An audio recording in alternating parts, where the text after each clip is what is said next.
Hello students, मैं पीयूष राजपूत और आपका अपना चैनल पीयूष कोचिंग क्लासेस। जैसे बच्चों हमारी केस स्टडी क्वेश्चंस की सीरीज चल रही है, अपने चैप्टर अल्कोहल, फिनोल और ईथर्स के हम पैसेज को कर रहे थे, उसी को आगे बढ़ाते हैं और देखते हैं नया पैसेज नंबर 37 क्या कहता है। An organic compound A having molecular formula C6H6O gives a characteristics color with aqueous FeCl3। जब भी बच्चों आपको इस तरह की फॉर्मूले आपको गिवन हो तो सबसे पहले आप डबल बॉन्ड इक्विवेलेंट या डिग्री ऑफ अनसैचुरेशन निकालो। क्या फॉर्मूला होता है उसका? DBE का, उसे देखते हैं। फॉर्मूला होता है बच्चों 2C+2 -H -X plus N/2। यहां पर H आपके हाइड्रोजन, X हैलोजन और N आपके नाइट्रोजन है। ठीक है भाई। अब देखो कार्बन कितने हैं तो 6, तो 2 × 6 + 2 -6 ÷ 2, 6 2 12, 12 और 2 हो गए 14, 14 में से 6 का 8 ÷ 2, तो ये आ गया 4। यानी कि जो आपकी डिग्री ऑफ अनसैचुरेशन या डबल बॉन्ड इक्विवेलेंट है 4 है। तो बच्चों एक बात ध्यान रखना, जब कभी भी डबल बॉन्ड या आपकी डिग्री ऑफ अनसैचुरेशन 4 आए तो सबसे पहले आपके दिमाग में आनी चाहिए बेंजीन। सबसे पहले दिमाग में क्या आनी चाहिए? बेंजीन। क्यों? क्योंकि बेंजीन की जो डिग्री ऑफ अनसैचुरेशन होती है बच्चों को 4 होती है। क्यों? क्योंकि इसमें 3 तो डबल बॉन्ड और एक रिंग होती है। अब इसमें एक O भी है, तो सिंपल सी बात है। और एक बात और इसकी पक्की कर रहा है FeCl3। जो FeCl3 है उसके साथ एक कलर दे रहा है। तो अगर ये फिनोल हुआ बच्चों, क्योंकि एक ही O बच रहा है, अगर ये फिनोल हुआ तो यानी कि जो FeCl3 है उसके साथ ये वॉयलेट कलर देता है। तो ठीक है ना, ये बात समझ में आ गई कि डबल बॉन्ड इक्विवेलेंट या डिग्री ऑफ अनसैचुरेशन 4 है, तो ये बात पक्की होती है कि बेंजीन तो होगी। और एक O है तो फिनोल, और उसी बात को ये दिखा रहा है कि FeCl3 के साथ एक कलर यानी कि वॉयलेट कलर। तो इतना कंफर्म हो गया कि जो A है बच्चों वो आपका फिनोल है। ठीक है, इतनी बात। चलो भाई अब पढ़ते हैं अगले की ओर। क्या कहता है? A on treatment with CO2 and NaOH at 400 Kelvin under pressure gives B। चलो अब इसकी देखते हैं। फिनोल की हम रिएक्शन करा रहे हैं बच्चों, कितने टेम्परेचर पे ये ध्यान रखना। और आप रिएक्शन करा रहे हो NaOH, तो एक क्या है? NaOH है और दूसरी आपका CO2 है। अगर आप इससे रिएक्शन कराते हो तो देखो क्या बनता है, ये बनेगा O Na+ और साथ में COOH। इसे बोलते हैं सोडियम सैलिसिलेट। क्या? सोडियम सैलिसिलेट, यानी O- और Na+, ये आपका बन गया। चलो भाई अब आगे क्या कहता है? ये तो हो गया बच्चों आपका B।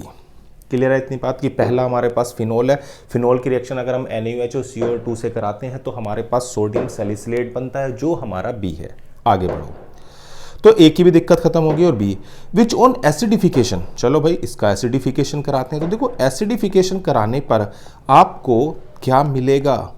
तो बच्चों आपके पास होगा OH और COH। इसको बोलते हैं सैलिसिलिक एसिड। क्या है बच्चों? ये सैलिसिलिक एसिड, ये आपका C है। आगे बढ़ो क्या कहता है? The compound C reacts with acetyl chloride. चलो भाई CH3COCl से इसकी रिएक्शन कराओ तो देखो क्या बनता है। तो ये आपको देगा, मैं इसे नीचे लिख दे रहा हूँ। CH3COCl3 से अगर आप इसकी रिएक्शन कराते हो तो O COCH3 और यहाँ पर आपका है COH। इसको बोलते हैं एस्प्रिन। क्या है बच्चों? ये एस्प्रिन आपकी है। ठीक है, या फिर आप इसको बोल सकते हो 2-एसिटॉक्सी बेंजोइक एसिड। क्लियर हो इतनी बात? तो आपके पास चारों चीजें आ गई। पहला आपके पास फिनोल, दूसरा आपके पास सोडियम एसिटाइलेट, तीसरा आपके पास आ गया सैलिसिलिक एसिड और चौथा आपके पास आया एस्प्रिन। अब चलो कंपाउंड C पूछ रहा, तो कंपाउंड C आपका क्या था? Salicylic acid. ये भी क्लियर है। आगे बढ़ते हैं। Second, number of carbon atom देखो, D ये रहा। कितने कार्बन है? 6 तो बेंजीन रिंग में, 7 8 और एक 9 है आपके पास। 9 नंबर ऑफ कार्बन एटम। अब कह रहा था conversion of compound A to C is known as. देखो भाई अगर आप A से C, यानी कि कभी भी आप किससे, सोडियम फिनॉक्साइड, इसकी रिएक्शन ध्यान से सुनना, इसकी रिएक्शन आप किससे कराते हो? CO2 कितने? लगभग 400 केल्विन, 4 से 7 ATM प्रेशर होता है। तो जो आपका बनता है ये बनेगा कितना? O -Na+ और साथ में COH। अगर आप इसका एसिडिफिकेशन करा दो, यानी कि लगभग डाइल्यूट HCl से रिएक्शन करा देते हो आप, तो आपका C बनता है। C कौन था आपका? सैलिसिलिक एसिड बनता है ये। और इस रिएक्शन को बच्चों बोलते हैं कोलवे। ये कौन सी रिएक्शन है? कोलवे रिएक्शन से आपके ध्यान रखना, ये बहुत इंपॉर्टेंट है। ये कौन सी रिएक्शन है? कोलवे। कोलवे रिएक्शन क्या? जब आप सोडियम फिनॉक्साइड की रिएक्शन CO2 से 400 केल्विन 4 से 7 ATM प्रेशर पर कराते हो, फिर उसके एसिडिफिकेशन पर आपको मिलता है salicylic acid. It's Colway reaction. चलो भाई आगे बढ़ते। कह रहा compound A on heating with C in presence of ethanol, यानी कि जो आपके पास ये है, आप इसकी रिएक्शन किससे करा रहे हैं? फिनॉल से। इसकी रिएक्शन आप किससे करा रहे हो? फिनॉल से। देखो क्या बनता है, तो ये आपका बनेगा OH और इस पोजीशन से आपका एक वाटर मॉलिक्यूल निकल जाएगा, तो बनेगा COOC6H5। इसे बोलते हैं phenol salicylate. It's phenol salicylate, या इसका दूसरा नाम होता है सैलोल। याद रखना, ये एज ए एंटीसेप्टिक भी यूज होता है, फिनोल सैलिसिलेट या सैलोल। तो आपका क्या है? एज एन एंटीसेप्टिक ये यूज हो रहा है।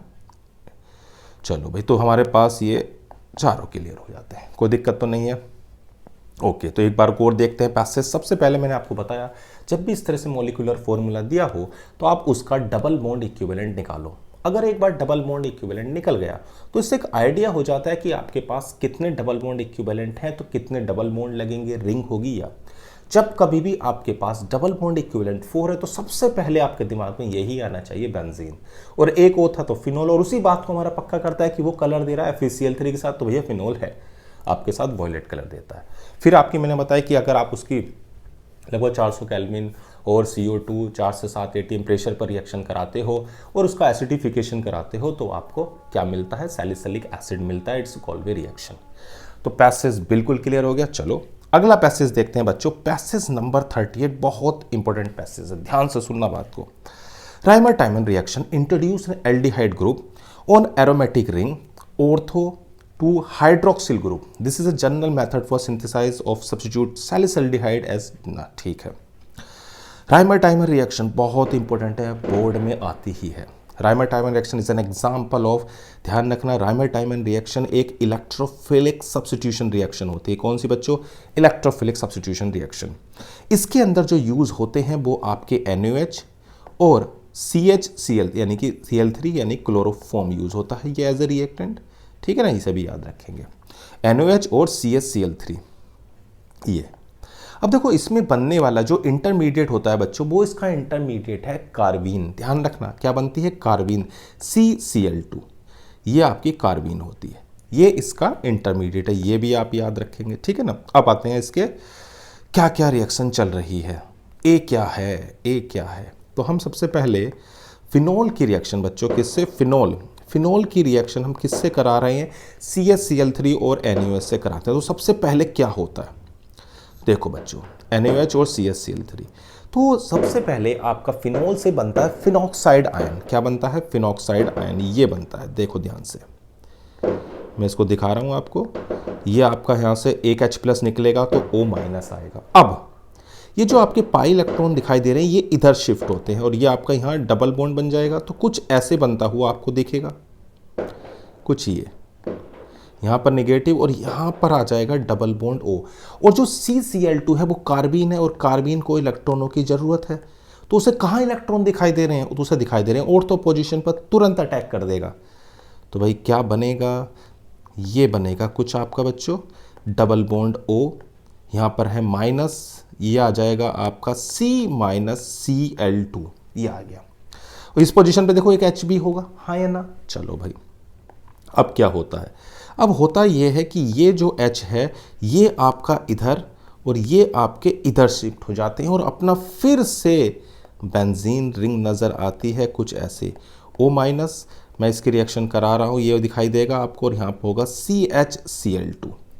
अगर आप इसकी रिएक्शन NaOH से करा दो तो देखो यहाँ पर आपका ये भी था कि NaOH था, तो इस पोजीशन पर आपका Na+ भी जुड़ सकता है या नहीं, कोई दिक्कत तो नहीं है इसमें। तो ये आपका बन रहा है O- Na+ और CHCl2, तो ये आपका बनता है, देखो नहीं दिखाई दे रहा, हाँ जी, O- CH2 ये आपका बन गया। अब ये जो आपको दिखाई दे रहे हैं Cl2, ये आपके दो लिविंग ग्रुप हैं, कितने हैं 2, और यहाँ पर 2 आपके न्यूक्लियोफाइल्स भी दिखाई दे रहे हैं, ये अटैक करेंगे इनको, तो क्या बनेगा देखो, तो कुछ ऐसा बनता हुआ दिखाई देगा O Na+, और ये दोनों के दोनों लिविंग ग्रुप चलेगा, और यहाँ भी OH और यहाँ पर भी OH, ये बना। अब यहाँ से आप एक वाटर मॉलिक्यूल भी निकाल सकते हो, ये पूरा H2O ग्रुप बाहर, और बन जाएगा आपका डाइल्यूट HCl से रिएक्शन करने के बाद आपका बनेगा O Na+, और साथ में CHO, इतना बन गया। अब आते हैं कहाँ, तो स्ट्रक्चर ऑफ इंटरमीडिएट की बात कर रहा है। तो आपका जो इंटरमीडिएट है O Na+ और CH2OH, ये आपके पास है। और दूसरी चीज़ आपको क्या नज़र आ रही है उसे देखो ध्यान से, ये वाला जो है इंटरमीडिएट नहीं है।